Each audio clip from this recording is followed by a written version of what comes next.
Christina with the spike, and that's 1 point for the other team. My name is Kennedy, and today I'll be with Colin Buck, and today we're going to be doing the OES-Catlin volleyball game. And so some background for you. Just like 10 minutes ago, they decided to do one big group game rather than a bracket-style format because of a bunch of teams dipping out. So bear with us if we don't get a bunch of the names right. It's kind of hard to follow, as you can see, but we'll give you our best shot on this spectacle here. Lucas Schwartz with the serve. And that's a point for the seniors. And really, let's just call them Team 2 on the far end, because I don't really know what their name is at this point. Charlie Hatcher with the serve. And then Christina with the spike. And that's a point. I think Jack was playing the wrong sport there. I think because, technically using your foot in volleyball is legal, but, I don't know necessarily if there's going to be a penalty for that, because that was clearly an intentional play. I think he picked the wrong sport there and tried to play soccer instead. Anshul Rankumar of the serve. Overhand. That's a good serve. And that's a point for Team 1. That's what you like to see from Anshul. You know, an integral part of the JV basketball team, really bringing his skills to the volleyball court. And let's see if he gets his next serve to go. Another serve. And that's too low. Next time, Anshul. You get it next time. Well said there, Kennedy. I think, I think with Anshul, you see, like, once he misses, he'll clean up, particularly with basketball. Let's see if he can clean up next time he serves. Juma of the serve. And Team 2 with a point. Miscommunication by Team 1. And poor communication there by the VAR stars. Jillian Hunter, Christina Boxberger need to do a better job of communicating on plays like that. And Paige Morrow sends it back to Team 2. Team 2 sends it back to Team 1. And that's a point for Team 2. Just clumsy play all around on the near side. Just communication, I guess, would be the key to winning this game and preventing Juma from winning his first ever OES-Catlin game. Juma with the serve. Jillian sends it back to the other team. That was a brilliant hit there. Is that it? Spike. And another miscommunication. Well, I don't think that was so much a miscommunication there, Kennedy, as it was just wanting to get a play up. I think the first two hits were definitely rushed a bit, and I think Paige Morrow did what she could to get her momentum to get that one over the net. And as we've seen there, Juma with a nice serve, and that's a point for Team 2 again. What do you think the scores are?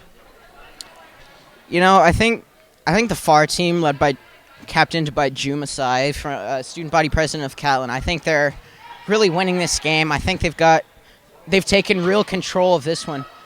And as I say that, Christina Boxberger throws down a vicious spike. What do you think are the keys for this game for Team 1?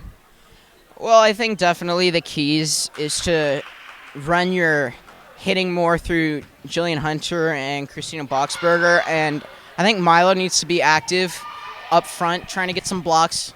And I think looking for those sets with Ryan Monchi, Anshul Runkumar would be nice, but I think just leaving the final hits to Jillian Hunter, Christine Boxberger, and Isabel Reiser would be nice. Isabel Reiser was known more as a setter during the season. Do you think she'd be a good spiker? Considering these circumstances, I think she'd be pretty good because she'd have to be relied on for spikes from time to time during the volleyball season, but definitely in this instance, and she shows it right there, but her sets were very valuable for the volleyball team this year, though, too. And she spikes it, as you just said. And then Juma hits it back, and Juma with a point.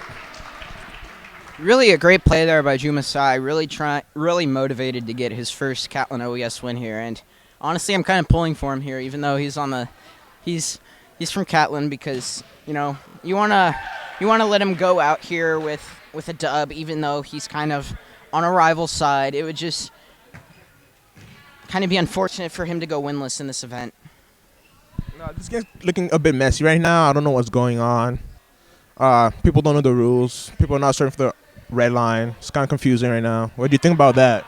Well, I think definitely with the players who are kind of trying to get into the scope of playing volleyball, I think it's definitely a great way to experience the game and learn more about it. because I think volleyball is one of those sports that doesn't get as much attention. And I think that with this event, I think we can open up the relations between our two schools and just have fun here. It's not so much a competition here as it is just a community gathering and just having fun on a Friday night right before spring break. And also for the clutch play right there, let the ball go out. And it appears as if we have some potential subs coming in on the back corner as Phoebe Bach is hesitant about trying to enter the game. Phoebe, Good set, good spike. Colin, I'm sorry for interrupting you. What are you gonna say? Nothing. I got caught up in my train of thought looking at all this action that's up here as Brenda Castro tries to save it back into play. And some friendly fire here. Castro Botello is about to scrap with Ryan Monchi. What are the penalties for this one? Well, there's no referee, so I guess no penalties. If only our volleyball team didn't have to put up with some referees at times, because then they could just play like this. And this is pure entertainment. I like what I'm seeing so far. A little bit of a huddle in Team 2. I wonder what they could be talking about. I think they're talking about keeping their composure and poise, playing against some of the best volleyball players in the league with Christina Boxberger and Jillian Hunter, Isabel Reiser. You know, with their experience, it can be kind of intimidating, especially when they throw down some vicious spikes there. But I think standing up to the challenge would be nice. You're fine. And here comes the subs, I just said, Colin, walking right in front of the camera. And Milo with a very bad serve. What do you think of that? Well, I told Milo before the game, I think he plays like he's about 5'3". I think I'm going to stand by that statement, maybe say 5'2", 5'1". I think he's definitely got to fill in that frame and really go to work using his size at 6'5" to really play as a good blocker. Do you think if they count the scores, it'll be more competitive? I mean, I don't really think the score would matter either way. I think both teams would go hard. I think there's definitely a bit of a competitive aspect as now we switch sides. So now Team 1 is at the far end and Team 2 is at the close end. And we get an up-close look here at Team 2 for the first time to see how maybe their communications go. We can get inside their huddle here. Serve, set. Oh, he sets it right back to the other team. Juma off the set. Miscommunication there between the two policy board members, Simran Jahudi and Charlie Hatcher. Definitely an issue of miscommunication on both sides here. It's causing them to lose a point.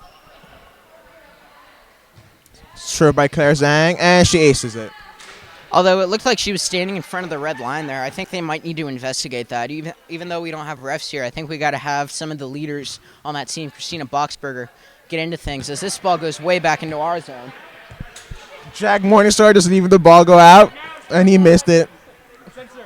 And Jack Morningstar, I think he's doing something that Vijay Satyaraj told us not to do in Buddhism today, which was focus on our ego. I think if he adhered to those principles that were covered, I think that he'd be able to look past that mishap and miscue and sort of be able to continue to play here. Luke, as a volleyball player, are you excited to play today? I'm very excited. I'm ready to tear it up and turn some heads. With the freshman team, how do you think the freshman team are going to do today? I think we're going to take the W. I think we have some great players. I think Seamus O'Halloran is going to dominate the spikes. No one's getting balls over him. He's just going to spike it. Well, I see two people right there, Alden and Milo. They're pretty tall. I think they could handle Seamus. You know, Milo isn't a very coordinated man, so I wouldn't. I would have to agree with that. I wouldn't quite say he could get it over Seamus. But, you know, Alden, I think they'll have a good battle. But I think Seamus will come up on top. He's scrappy. He's a scrappy kid. That's good. Well, that's what I like to hear. The freshmen looking confident to win the tournament. Definitely. I think the freshmen do have a pretty loaded squad. Forgot to mention my sister's on it, and she might be the most dynamic player on that team.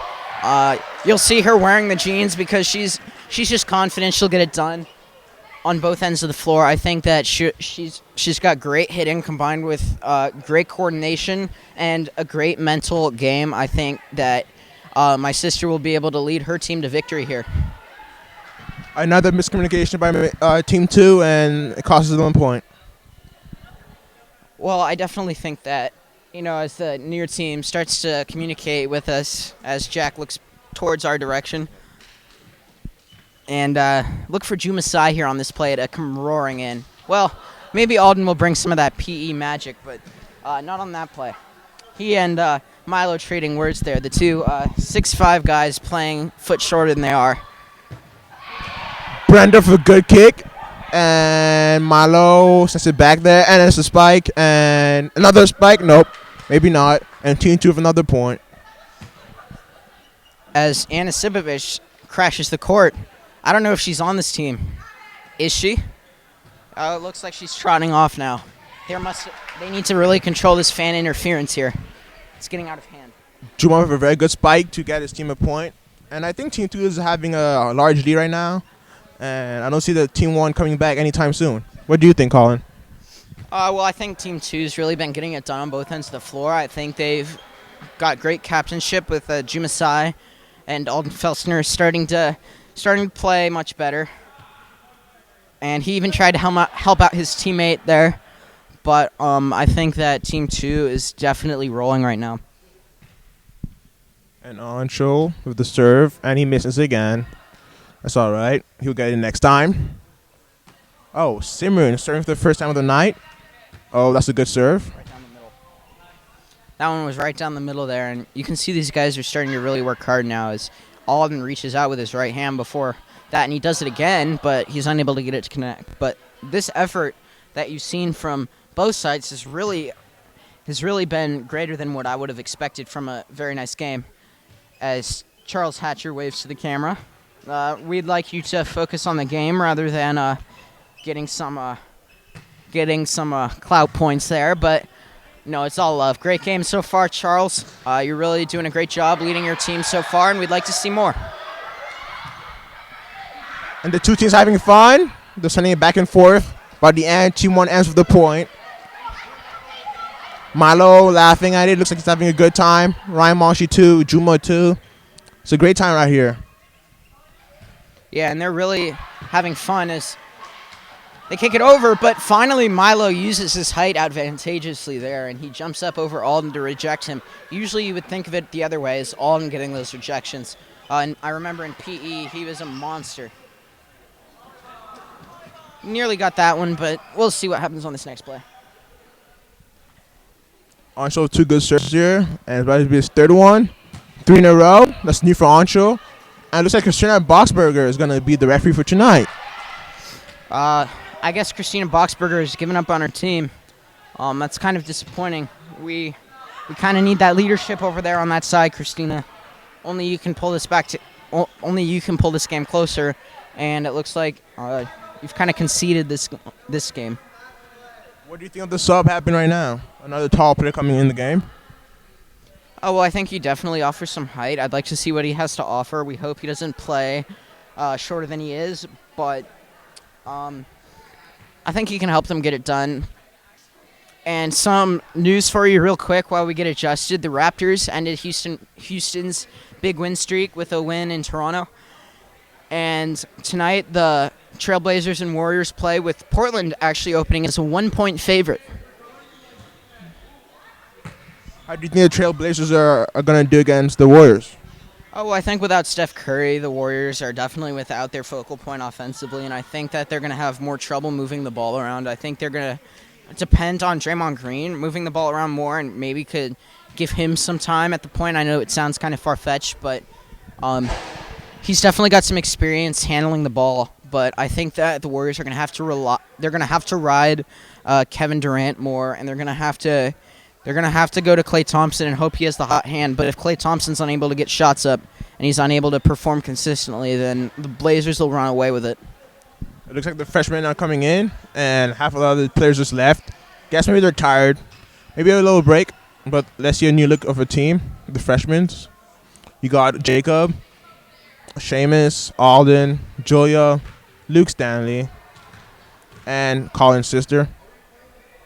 Yeah, I don't know where my sister is on the court, but good luck, freshmen. Originally, my sister was on a team called the Sad Hallway. We're sad that team couldn't quite get things going, as I'm sure they would have won this one hands down. I think they're just they would just pulverize the other team, even with Boxberger and Hunter. I think they'd ride the tide here. As Luke Morissette will play in this one. And we're waiting for the first